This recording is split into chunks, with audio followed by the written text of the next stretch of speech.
The first thing Elias Mercer saw was the trembling edge of a torn buckskin blanket, lifted by the wind like a warning.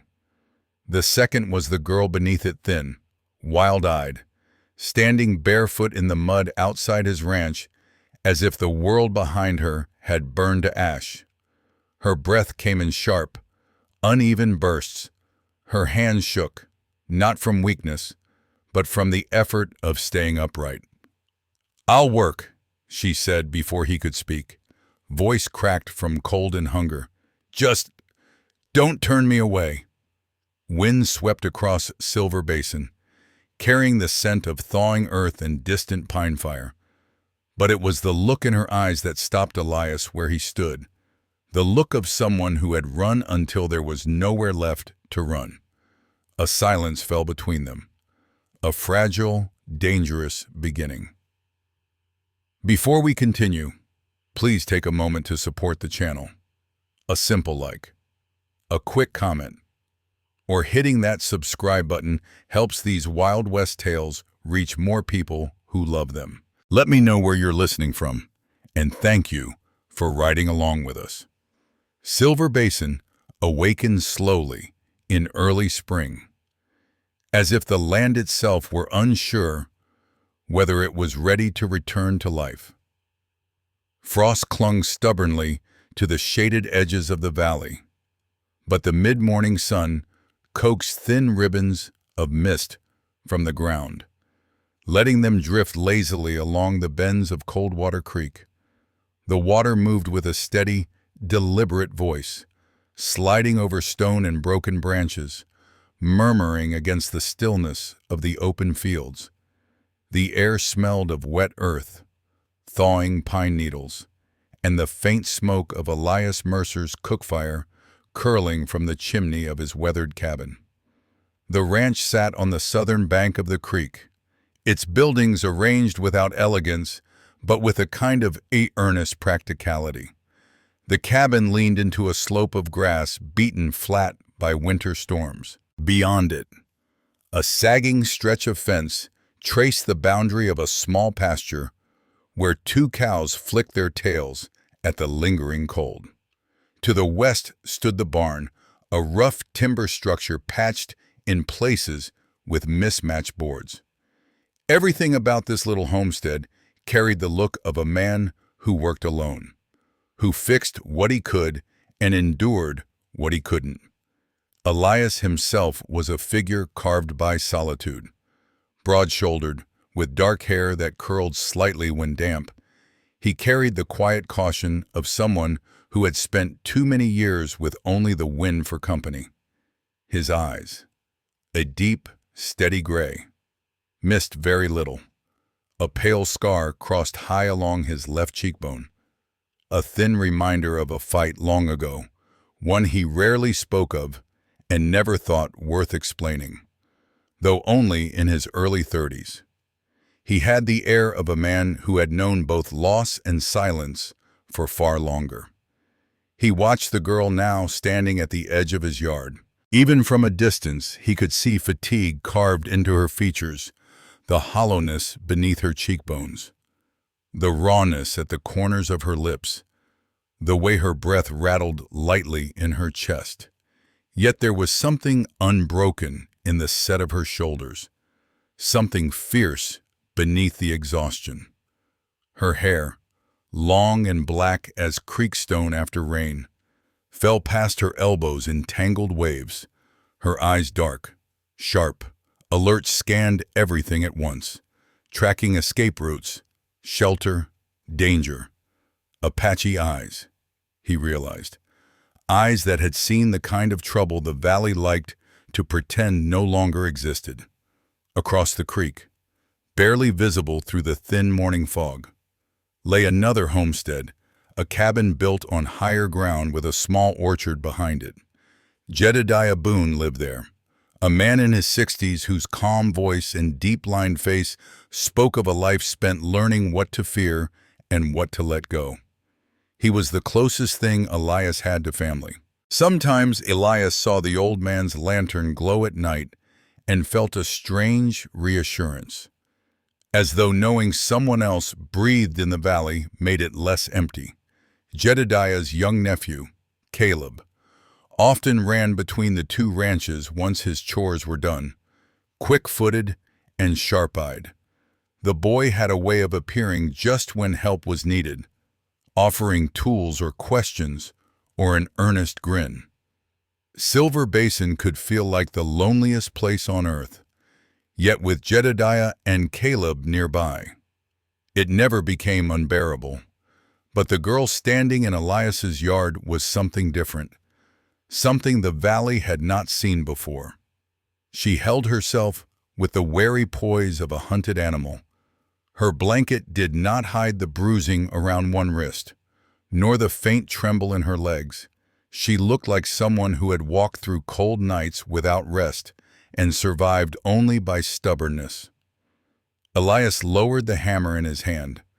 The creaking barn door behind him groaned as wind tugged at its hinges. Somewhere in the distance, a wolf cried out a low, rising howl that faded into the pines.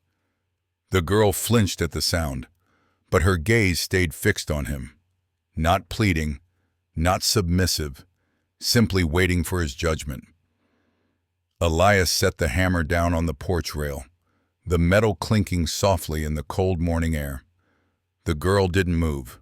Her blanket shifted slightly as the wind pressed against her, revealing a forearm marked with faint soot or ash. And beneath that, old scars that didn't belong on someone so young. Her feet were bare, reddened by frost and long travel. She should have been shaking from the cold. Yet the only tremor in her body came from exhaustion, fighting stubborn will. He took a single step closer. "I asked if you need help," he said quietly. "Do you understand me?" Her chin lifted the slightest bit, as though refusing to shrink before him. "I said I'll work," she repeated. Her English was halting but firm, each word shaped with effort. "You have food, warmth, roof." She swallowed hard, eyes narrowing as though ready for him to deny her. "Let me stay. A little time. I can earn it." Elias studied her carefully. Years of solitude had sharpened his instincts. He knew the look of someone running from trouble, and the look of someone who was trouble. She was neither. She was something else entirely worn thin. Yes, frightened, absolutely. But her fear was not of him. Her fear was of what waited behind her, somewhere beyond the tree line and the miles she had crossed alone. He lifted his hands slightly, palms open. "No one's turning you away," he said. "But you're in bad shape. You need rest." At that, the girl finally reacted not with relief, but with suspicion. She stepped back, weight shifting onto the balls of her feet the way a doe braces when cornered. Elias froze, not wanting to startle her further. "You don't have to come inside," he added. "The barn's warmer than it looks. You can sleep there if you want." Her gaze flicked past him to the barn, its crooked frame, the cracks where light leaked through. Safe enough for a night, not safe enough for complete trust. She said nothing. Behind Elias, a familiar voice called from across the creek. "Elias, you need a hand with that north rail or not?" Jedediah Boone's voice rolled easily over the water. The girl's head snapped toward the sound. She stiffened, ready to flee, and Elias instinctively stepped sideways to block the bridge the old man might cross. Not trapping her, just giving her a moment. "It's just a neighbor," Elias murmured. "He won't come unless I say." The girl hesitated, staring at Jedediah's distant shape, small, steady, harmless looking from afar, though she couldn't have known that. After a long breath, she gave the smallest nod and looked back at Elias. "Name," she asked abruptly, as if needing one piece of certainty before she could make any choice at all. "Elias Mercer." She studied him, as though weighing the name itself. Then, quietly, Ahalina. The wind shifted. A raven cawed somewhere above the ridge. Elias felt the moment settle between them like a fragile truce. Footsteps approached from the side path, quick, light. Caleb Boone appeared, breathless, carrying a small coil of fence wire.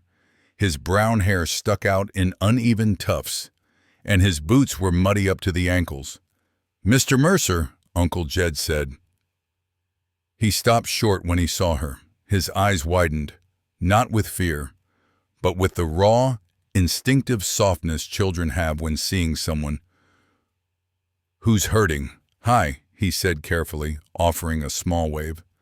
Ahalina didn't return it, but she didn't retreat either. Her stare softened by a fraction. Caleb turned to Elias, voice low. "She's scared," he whispered, "like Pa used to be, after, you know." Elias felt something twist in his chest. Not pity, recognition. He faced Ahalina again. "You can stay in the barn tonight," he said. "We'll talk more when you've eaten something." Her gaze lingered on him as if searching for the trap hidden in his words. When she found none, her shoulders dropped a fraction, the first sign of surrender to exhaustion. "I stay," she said. "Tonight only, for now." Elias replied gently. He gestured toward the barn, but didn't touch her or move too close. She walked ahead of him, steps slow, careful, as she passed. He caught the faint scent of smoke in her hair, the kind that clings to someone who has slept beside dying embers for too many nights. Inside the dim barn, she paused at the threshold, taking in the hay piles, the soft snort of the mare in the corner stall, the patch of sunlight spilling through broken boards. Elias waited behind her, quietly, giving her the choice. She stepped in. Outside, wolves began to cry across the valley, their voices long and mournful. Ahalina stiffened, but this time she did not run. She simply sank onto the hay, drawing the blanket tighter around her. Elias watched from the doorway, feeling for the first time in a very long while that something inside his quiet little world had shifted. Morning came quietly, slipping into the barn through the thin slats as a pale ribbon of light. Elias found Ahalina awake, sitting cross-legged on the hay, her blanket drawn tightly around her shoulders. She had slept little, he could see that, but there was a steadiness in her gaze that hadn't been there the night before. She rose as soon as he entered, as if bracing for an order. "You don't work today," he said. "You rest first." Her brow creased, not in gratitude, but in resistance. "I work," she insisted. "I said I would." She stepped past him before he could argue, walking barefoot across the frost-kissed ground as though pain was a language she no longer listened to. The morning air wrapped around her, cold enough to bite, but she didn't flinch. Elias followed at a distance, uneasy not about her presence, but about how much she was holding inside herself. People who carried that kind of silence rarely broke safely. She found the woodpile without being shown and set about gathering pieces of fallen pine. Her movement slow but methodical. Elias approached with caution. "You don't have to prove anything," he said. Ahalina kept working, her breath visible in the morning chill. "In my people," she murmured, "if you take food, you give labor. I took food." He watched her for a moment, pride woven into pain, duty woven into survival. She didn't know how to exist any other way. "All right," he said quietly, "but take the gloves." She stared at the gloves in his hand as though they were a trick. Only after a long pause did she reach for them, slipping them on with slow, unsure movements, like someone unused to being offered anything that made their life easier. Throughout the morning, She moved around the ranch with silent focus. She fetched water, stacked the wood, swept the porch, checked the fence rails. If she didn't know how something worked, she watched Elias first, studied each gesture, then imitated it with startling accuracy. More than once he caught himself stopping mid-task, watching her instead. The precision of her hands, the way she scanned the horizon before crossing the yard, the way her eyes softened imperceptibly when the mare nudged her arm. Around noon, Caleb arrived, trotting across the bridge with a sack of nails over his shoulder. "She's still here," he whispered to Elias, wide-eyed. "Seems that way." Caleb approached her with a cautious smile. "Uncle Jed says I should help with the fence today. You want to, join?" Ahalina considered him as though weighing the intention behind the offer. Caleb's smile faltered, but she finally nodded. "I help." The boy brightened instantly. "Good. You're faster at tying rope knots than Mr. Mercer. Don't tell him I said that." She stared at him, dead serious, before turning to Elias. "Is true?" Elias huffed a quiet laugh. "Don't encourage him." A small shift happened then, not a smile, but the faintest easing of her guarded expression. Caleb's presence had a way of pulling warmth into empty spaces. In the afternoon, Jedediah Boone arrived, leaning on his walking stick. His lined face softened when he saw her working beside Caleb. "So," he murmured to Elias, "she's settling in." "I'm not sure she's staying," Elias said. Jedediah's eyes followed her for a long moment. "You don't drag a girl that lost into safety. You leave the door open until she decides to walk through." Elias didn't answer, but Jedediah's words settled in him like a truth he had always known. Later, as Ahalina carried buckets from the creek, Elias noticed her steps faltering. She tried to hide it, shifting the weight between her hands, but exhaustion betrayed her. He approached, offering to take the load. She stiffened instantly. "I can." "I know," he said gently, "but you don't have to." Her breath caught, not at the offer, at the unfamiliar softness in his tone, as if no one had said those words to her in a long time. She let him take one bucket, not both, just one. The compromise felt monumental. At dusk, she sat by the fire outside the barn, warming her hands. Elias settled opposite her, watching the flames dance on the rough stones between them. Silence stretched comfortable this time. She spoke first. "My people." She hesitated, searching for the right English phrasing. "We show feeling with gifts, with stones, or feathers, or..." She touched the blanket around her shoulders. "Things we make, not with touching." "Most white folks use words," Elias said quietly, "or gestures, sometimes too many." She studied his face in the firelight, eyes reflecting the flames. Then, almost shyly, "People like you kiss each other to show feeling." The question struck him unprepared, not improper, just achingly honest. He felt the words catch in his throat before he managed. "Sometimes, yes, but only if both people want it. It isn't something you take." Ahalina lowered her gaze, digesting this. A long moment passed before she whispered, "Strange custom." "Maybe," he said, "but not a bad one." She sat quietly after that, her fingers curling slightly against the blanket. For the first time, the fear in her eyes eased into something softer, curiosity, perhaps, or trust, cautiously making room for itself. When night settled fully over Silver Basin, Elias walked her back to the barn door. She paused at the threshold. "You kept your promise," she said. "Safe place, food, work. "And you kept yours," he replied. "You worked harder than anyone I've known." Her eyes lifted to his, and in that small, steady look was the first unspoken thread of something growing between them, slow, fragile, but unmistakably real. "Tomorrow," she said quietly. "I work more." Elias nodded. "Tomorrow." As she slipped into the barn, a soft calm settled over the ranch. He stood there for a long while, listening to the creek, feeling something shift inside him, a space opening where silence had lived for years.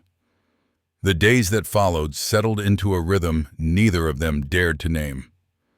Ahalina rose before sunrise, moving across the ranch with quiet purpose, feeding the mare, checking the fence line, gathering herbs she recognized near the creek.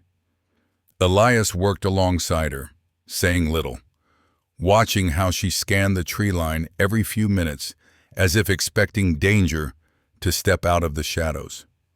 Sometimes he caught her humming under her breath, soft, broken notes of a song too old for this land, too fragile to survive the winter she had crossed. She was healing, though she didn't seem to know it. Late one afternoon, the sky turned the color of cooling iron, heavy with an unseasonal storm. Elias was inside sharpening an axe when he heard hoofbeats pounding down the trail, not the steady rhythm of Jedediah's old mare, faster, sharper, angry. Elias stepped outside just as a man on horseback swung into the yard, mud flying from his boots as he dismounted. He was broad-shouldered, with a tangled beard and a hard set to his jaw. Elias recognized him instantly, Roy Mathers, a trapper known more for trouble than pelts. Roy's gaze swept the yard, sharp as a knife, until it landed on the figure kneeling by the woodpile. Ahalina froze, her fingers tightening around the split log in her hands. Roy spat at the ground. "Well, hell," he drawled, "ain't this something?" Elias stepped between them without thinking. "You're on my land. Roy, state your business." Roy's grin widened, revealing teeth stained with tobacco. "My business is standing right behind you. Apache girl. By the look of her, thought I'd seen the last of them around here." His eyes flicked over her blanket, the soot marks on her skin. "Figured maybe you were keeping a little trophy." Ahalina rose slowly, her breath catching. Her hand drifted toward the small flint knife tucked beneath the blanket, not a threat, just instinct. Elias's voice dropped to something colder. "You've said enough." Roy ignored him. "Where'd you pick her up? Find her wandering, or was she part of that bunch down south that got scattered?" His gaze sharpened. "Heard some women slip through. Looks like I found one." Ahalina's body swayed, just slightly, as if the words had struck her across the face. The air thinned around her. Elias stepped forward. "She works here. That's all you need to know." Roy's smile vanished. His hand shot out fast, grabbing at the edge of her blanket, before he could tear it away. A voice thundered from the creek bridge. "That's enough." Jedediah Boone strode toward them, leaning heavily on his stick, Caleb trailing behind him. The old man's eyes didn't carry rage, only a steady, withering calm that could bring a charging bull to stillness. Roy dropped his hand but didn't back away, just checking what kind of company Mercer keeps. Hard to tell what's dangerous these days. Jedediah stepped beside Elias. "That girl hasn't harmed a soul, but you're 2 breaths from doing something you'll regret." His tone didn't rise, yet even the wind seemed to pause. Roy's jaw worked, for a moment. Elias thought the man might swing at him, or worse, at her. But Jedediah Boone's stare held, unwavering. Finally, Roy spat again, turned on his heel, and mounted his horse. "This ain't the end of it," he muttered. But his voice lacked conviction. Ahalina didn't move until the hoofbeats faded into the trees. Then her legs buckled. She caught herself on the woodpile, breath shaking, eyes wide with the memory of something Elias couldn't see but could feel in the air around her, heavy and suffocating. Elias reached out, but she flinched violently, taking a step back as though he'd raised a weapon. "I'm not him," he said quietly. She stared at him a long moment, chest rising and falling too fast. Then she turned and walked quickly toward the barn, disappearing inside. Jedediah placed a hand on Elias's shoulder. "Give her time," he murmured. Sometimes fear leaves slower than the danger. Night came early, bringing a bitter cold that didn't belong to spring.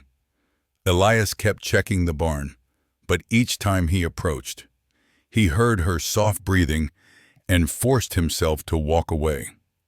She needed space. He understood that now, but the valley wasn't done testing them. Near midnight, a sound split the silence, not human, but desperate, a shrill, panicked bellow from the far pasture. Elias shot upright. The cattle.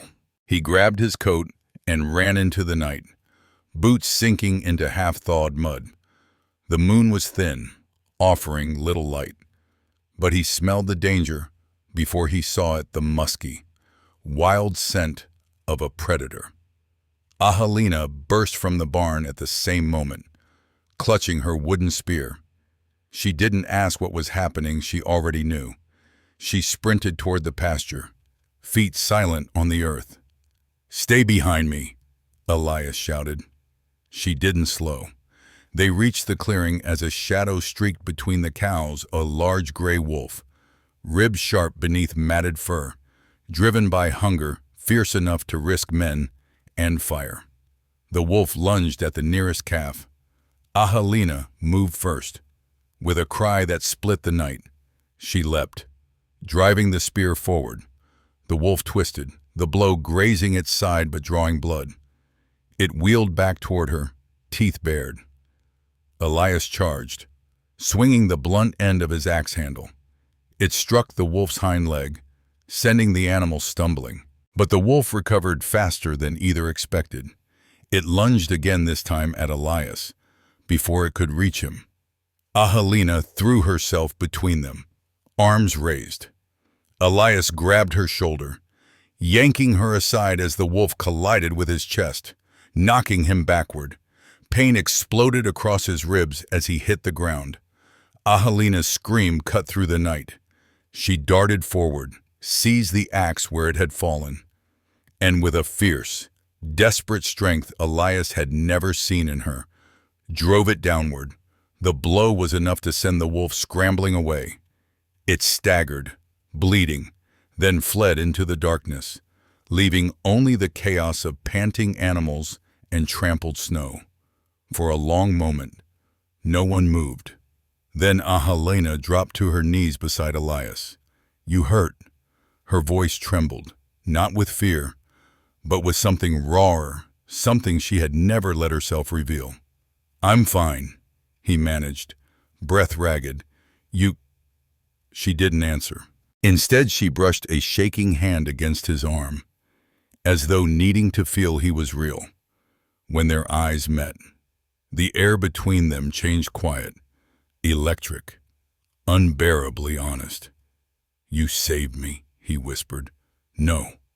Her voice cracked. "You saved me first."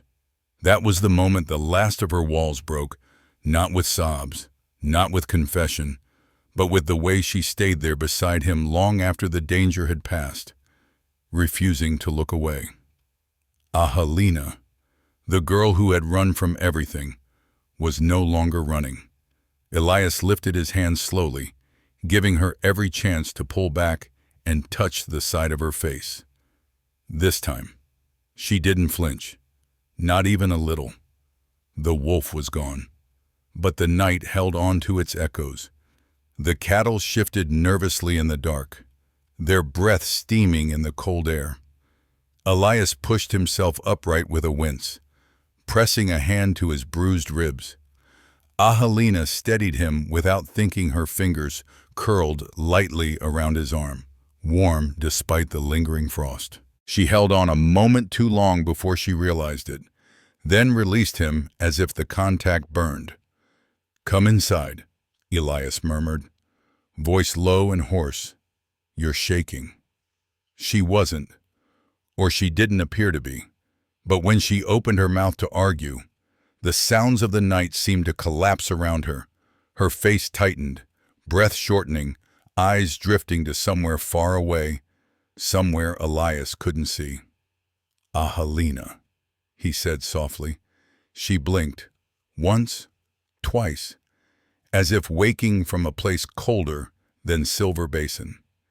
Inside the barn, the lantern light was warm, casting a golden circle across the hay. Ahalina sat on a low wooden stool, while Elias cleaned the shallow cut on her palm, a wound she hadn't even noticed. She watched him work, her expression caught between tension and disbelief, as though she had no memory of being tended to gently. "You shouldn't have put yourself between me and a wolf," Elias said, after a long stretch of silence. "You shouldn't have fallen," she replied. "I didn't fall. You did," he scoffed despite the pain. "You push a man that hard, anyone would fall." Ahalina's lips twitched, not a smile, but close. He wrapped a strip of cloth around her hand. She looked at the bandage as if it were something precious, fragile. "My people," she murmured, "do not touch without meaning." "I know," Elias said quietly. "So do I." The words hung in the air, heavy with implication neither dared to name. Outside, the storm clouds had thinned, moonlight slipping through cracks in the sky. Ahalina stood suddenly, pacing the small barn stall before stopping with her back to him. "I ran for many nights," she said, "from men with guns, from snow, from hunger." Her hands curled into fists. "From the place where my mother fell, where my father bled. I do not remember how long." Elias didn't interrupt. He didn't move. "They scattered us," she continued, voice cracking at the edges. "Family, tribe, all went different ways. When the storm came, I lost their tracks, lost everything." She pressed a trembling hand to her chest.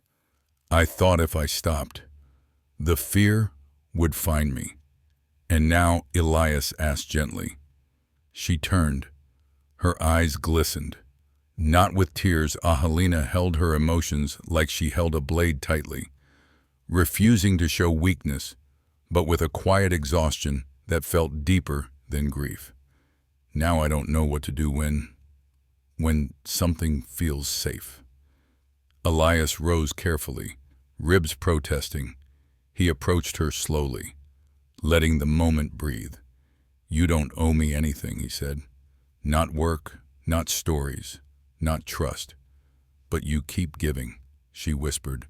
"Food, fire, kindness. You don't ask me why I fear certain sounds, why I check the trees, why I wake at night." "Because I know what it is to carry something heavy," he replied.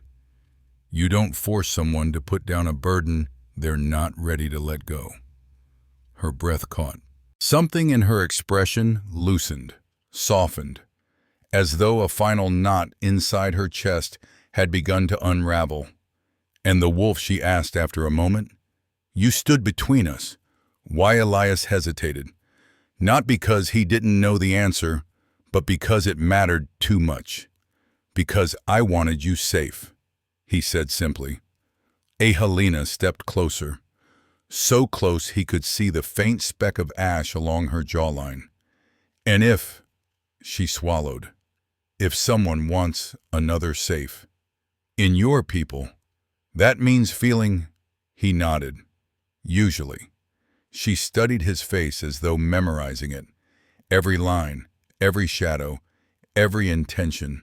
Then, in a voice barely above a whisper, "Then tell me, if white men kiss to show that How does it begin? His heart stumbled. He lifted a hand slow, deliberate, giving her all the space in the world to turn away. She didn't. She leaned in, just slightly, her breath warm on his cheek. It begins, he said quietly, when both people choose it. I choose, she said. Their lips met gently, a soft, trembling touch that carried none of the violence of the world she had fled. It was slow, reverent, a beginning made not from hunger or desperation, but from two souls, broken in different ways, finally finding a place to rest. When they parted, she didn't step back. Not this time. Elias rested his forehead lightly against hers. You're safe here, Ahalina. She closed her eyes. For the first time, I believe you. Outside, Coldwater Creek whispered its steady song through the valley, as though the land itself exhaled in relief. Morning rose softly over Silver Basin, spreading pale gold across the frost-tipped grass. Coldwater Creek shimmered like a narrow ribbon of light, moving steadily past the two ranches as though carrying the night's fears away with it. A thin breeze rustled the budding branches along the bank, whispering the promise of early summer. Ahalina stepped out into the cool dawn with a basket in hand, her blanket replaced by one of Elias's old wool coats. It hung loose on her frame, sleeves rolled back awkwardly, but she wore it with quiet ease. She crossed the yard to the small garden patch beside the porch.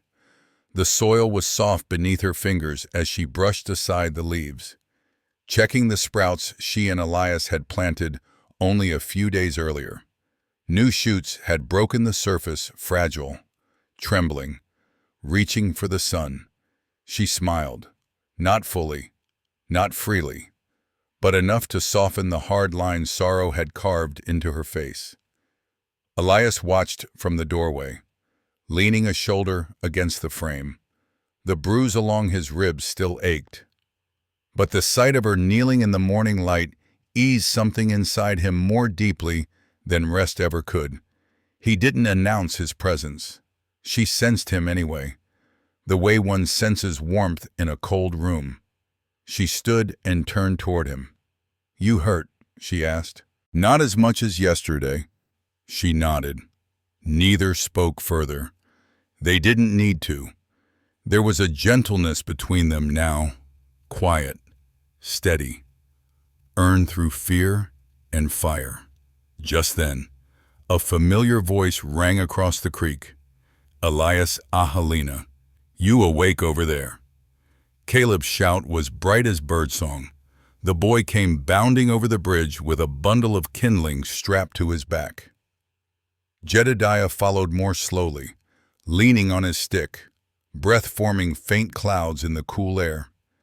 The old man stopped at the edge of the yard, taking in the sight of Ahalina standing beside Elias. Well now, he said, eyes twinkling with something like pride. Looks like the valley's a touch warmer today. Caleb grinned at them both. Uncle Jed says the creek's running higher than usual. Means good luck. Ahalina glanced toward the water. The creek flowed strong, clear, unbroken. When she walked closer, she saw her reflection joined with Elias's behind her, faint but visible in the moving ripples. Jedediah stepped near, lowering his voice so only Elias could hear. You hold on to this one, son. Some people walk into your life like shadows, some like storms. But that girl, he nodded toward Ahalina, she walks like someone who wants to stay. Elias didn't answer. His gaze remained on her, watching the way she crouched by the water, trailing her fingers through the cold current as though greeting an old friend, after Caleb carried the kindling inside. Ahalina returned to Elias's side. She stood close enough that their shoulders nearly touched. You said yesterday, she murmured, That safety is a choice. It is. She hesitated. Then if safety is a place, is this place? Elias looked out over the valley, the barn patched with mismatched boards, the crooked fence, the garden barely clinging to life, the creek that had always run steady but never felt like more than a boundary. Until now. It could be, he said. Ahalina's breath shivered. Not with fear, something gentler. And if heart chooses a place, not a path, Elias turned fully toward her. The morning light caught the edges of her hair, setting it aglow like the embers of last night's fire. He lifted a hand slow, as always, and let his fingers brush her cheek. She didn't shy away. Instead, she leaned into the touch, grounding herself in it. You can stay as long as you want. Ahalina, he said. A day, a season, a lifetime. It's your choice. Her eyes glistened, not with tears, but with certainty. Then I stay, she whispered, here, with you. The wind shifted, carrying the scent of wet earth and pine needles across the ranch. The creek shimmered as a splash of sunlight danced along its surface, as if the valley itself recognized the moment. From that day forward, folks in the nearby town would say something had changed at the Mercer Ranch. They'd claim the echo in the valley sounded softer, the air warmer, the creek brighter. Some swore that when dawn touched the water just right, they could see two shapes reflected there standing side by side, unmoving, unafraid, and over time. Coldwater Creek gained a new name among the settlers who passed through. They called it Promise Water for the girl who found refuge on its banks, and the man who chose to share his quiet world with her until both their hearts learned how to breathe again.